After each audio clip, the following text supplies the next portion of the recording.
Sabe, quem já tentou ler o Novo Testamento, ali do comecinho, com certeza já topou com aquela lista enorme de nomes no Evangelho de Mateus. É a genealogia de Jesus.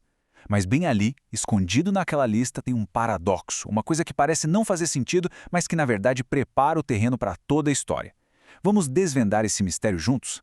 E aqui está o ponto central de tudo. O texto traça, com todo cuidado, a linhagem desde Abraão até o rei Davi, e de Davi até José.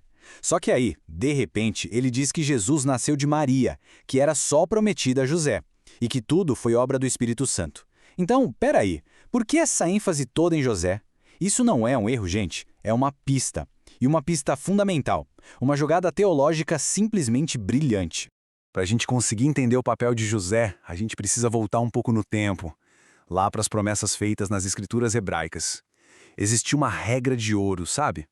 Um pré-requisito que não dava para negociar, para qualquer um que quisesse se apresentar como o Messias que todos esperavam. E era essa a promessa. Séculos antes, Deus tinha prometido ao maior rei de Israel, o rei Davi, que um dos seus descendentes diretos iria reinar para sempre.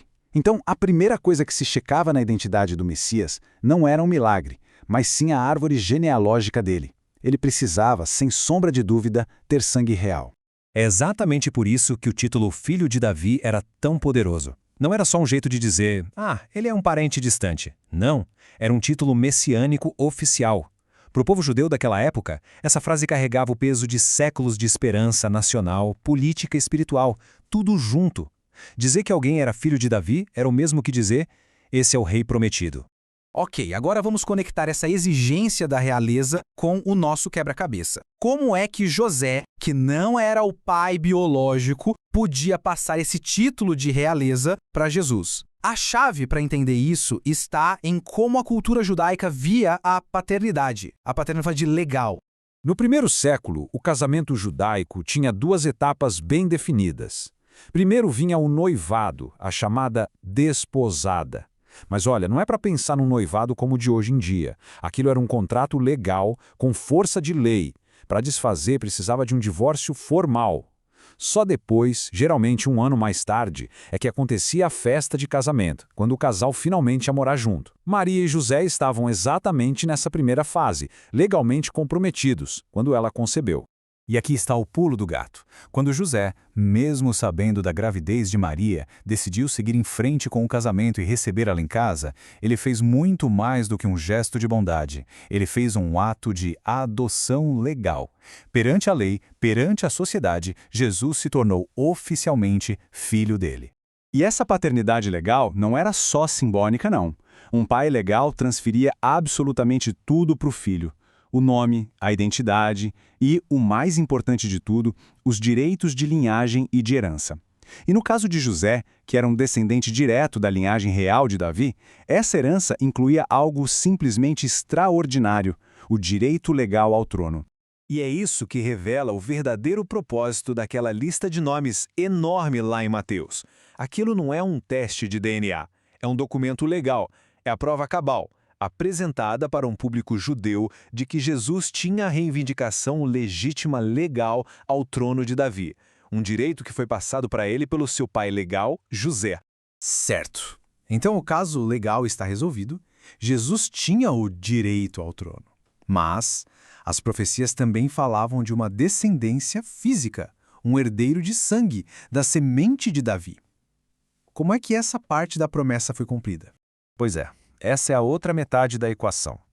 Para que a reivindicação de Messias fosse, assim, inquestionável, ela precisava ser forte tanto do ponto de vista legal quanto do biológico. Só o direito legal por si só não bastava. E é aqui que outro evangelho entra em cena, o de Lucas. Lucas também tem uma genealogia de Jesus, só que ela é bem diferente da de Mateus. A conclusão de muitos estudiosos ao longo da história é que, enquanto Mateus está traçando a linhagem legal através de José, Lucas está nos mostrando a linhagem de sangue através de Maria. Pois é, a linhagem que Lucas apresenta também volta até o rei Davi, mas por um ramo diferente da família.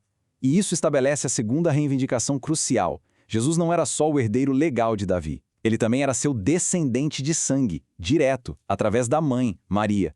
Ele cumpria a profecia de todos os jeitos possíveis.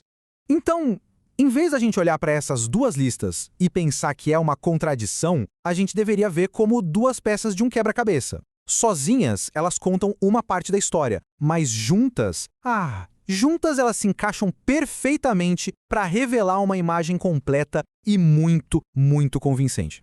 Olha só como as duas genealogias se completam. Mateus foca no direito legal ao trono, passando pela linhagem real de Salomão e falando para um público judeu, por isso começa em Abraão. Já Lucas foca na descendência de sangue, seguindo outra linhagem de Davi e indo até Adão, mostrando que Jesus é importante para toda a humanidade. 2 propósitos, 2 audiências, uma prova completa. Resumindo, a genealogia de Mateus é o documento do tribunal. É a prova de que Jesus era o herdeiro legítimo do reino. Ponto. E a genealogia de Lucas é o teste de DNA. É a prova de que Jesus era um descendente biológico direto, o verdadeiro sangue do seu sangue de Davi. Juntas, elas formam uma prova irrefutável. A reivindicação de Jesus ao título de Filho de Davi estava completamente assegurada.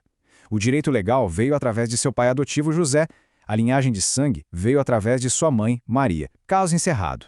No fim das contas, a genealogia de Mateus, com aquele paradoxo que a gente viu no começo, nos ensina algo muito profundo.